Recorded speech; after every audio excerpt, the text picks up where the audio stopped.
I have to say, I was kind of in a complete media blackout. I had turned off any type of news. I've turned off any social media. I had stopped reading the newspaper. I don't know why. I just really needed to recalibrate in terms of this part of town and with the people that I interact with, because I was really finding comfort in having real conversations with real people in this place. We had a show in Paris. Even back then, people were talking about the possibility of Trump being elected president, and I would just dismiss it, just saying, Don't worry about it. There's just no way it's going to happen. There's just no way that guy is going to be able to get enough votes to be president. But of course, in Europe, there's huge concern about everything kind of shifting off towards much more conservative right. And it happened in France. It's happened in the UK. And there was this one guy in particular, this oddball, and he's going, oh, I don't know. I wouldn't be so quick to dismiss it. On election night, we went out with a couple of our friends to Hotel Biron downtown, where they had champagne in the fridges waiting for the celebration. And we went to just have a fun night out celebrating with our friends. And as the evening wore on, I think we were just sitting there, as everybody was in that bar that night, just in a kind of a stunned silence. And I remember our friends are both immigrants, and they were just like wondering, how is this going to affect them and their families? I mean, immediately. And then I was getting texts from my family in Ireland after the election saying, well, are you going to move home here now? Are you going to move back to Ireland? No, this is where I've made my home and this is where I'm going to be. I've been a citizen since 1996, but I still consider myself an immigrant from Ireland. There was a lot of, I think, really constructive conversations that were had here and continue to be had here about what we can do to activate as citizens to just preserve the values that the state represents. A friend of ours distributed the statement that was released by the California legislature, which was written by the Senate President, Kevin DeLeon, and the Speaker, Anthony Reardon. And it had this long prose and positioning statements about how California was going to stand strong. They're going to push back against any federal programs that would challenge California progress and values. And there was a statement at the end of that which just really resonated strongly with me. It said that California was not part of this nation when its history began, but it is clearly now the keeper of its future. That really activated me to start working on this piece.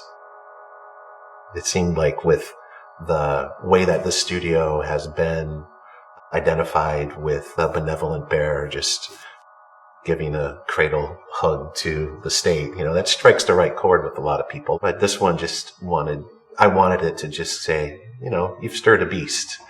I think a lot of that has to do with this place and with the spirit of the people that live here. It starts out with a block of linoleum, and linoleum is just ground up cork and linseed oil mounted on a piece of burlap. And I take that block and I do a drawing of my image onto it. And then I take traditional Japanese wood cutting tools and I carve out my block and in order to make the plate. One of the things that we do in our studio in regards to printmaking is that we're always experimenting. There's traditional processes of making prints, there's digital processes of making prints, and we feel pretty comfortable mixing those two worlds. So what we did with this piece is we have a digital file of a vintage map of California that we pre-printed on Reeves BFK paper.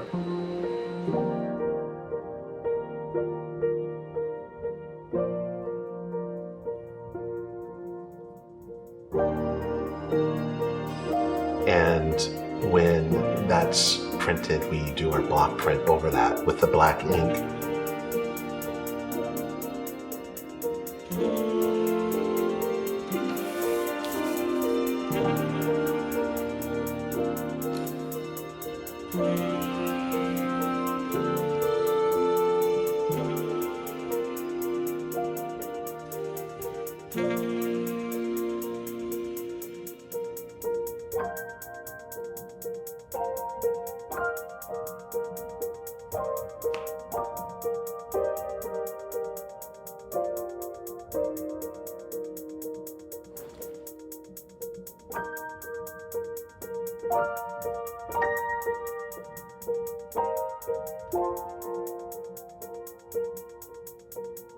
I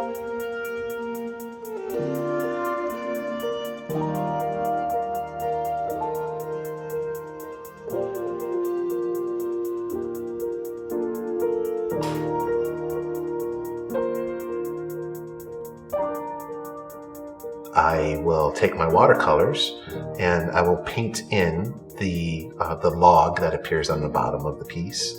And when that is dry, Annie will work her magic. I, first of all, will paint poppy shapes in white acrylic paint with a coat of white underneath. I get far more opacity in fewer layers of the yellow paint.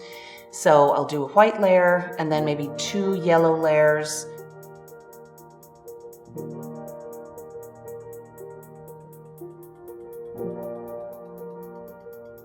And then while that final layer is almost dry, I'll go back in with a pale orange and do the middle parts of some of the open blossoms.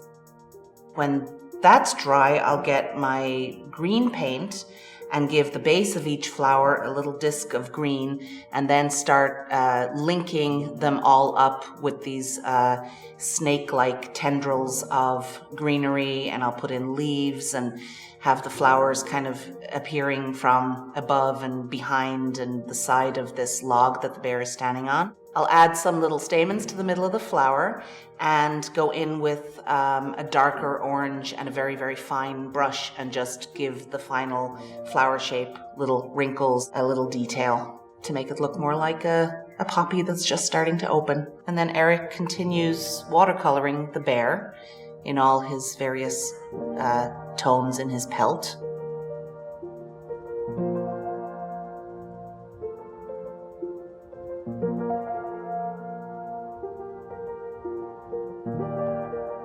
The last bit is I have to paint in the red of the mouth because that's Annie's favorite part. Yeah, he puts a little pink in his open mouth, and I really like that. So, yeah, there's a lot of touch. And that's kind of what I love about printmaking is that you use these things all the time, and there's multiple steps, but as you walk through the whole process, you can really see the piece come to life, and that's, as an artist, that's really satisfying. One of the folks that we've worked with over the years is the executive director of the California Coast Keepers Alliance. Her name is Sarah, and she came in to the studio like the day that we had created that, and she said, wow, this is great. What inspired it? And told her the story, and she's going, well, I'm going off to Sacramento tomorrow. I'd be happy to bring a few of these and give them to the people that wrote this statement. And I go, that would be fantastic. She delivered one to Kevin DeLeon's office, one to Anthony Reardon's office, and the next day we got an email from the staff at Kevin DeLeon's office and just said, thanks for doing this. This means a lot to us. And we wrote back to them and said, well, thanks for writing the words that inspired it. And before you know it, we got a phone call from the political director of Kevin DeLeon's campaign, and he was in town, and he wanted to see this piece in person. Yeah, I said sure. So he came over, and we actually ended up pulling one of these prints together. He was just so encouraging about how California is going to remain strong. We ended up delivering it to his offices in Sacramento, and we also delivered 50 other copies of it. And to my knowledge, one of them went to every single senator in the California Assembly, and that's regardless of party. And getting to the point that this isn't necessarily a Democratic piece, this isn't necessarily a Republican piece, this is just about being California and protecting our values, and that made me feel especially proud that it was getting that kind of message out there.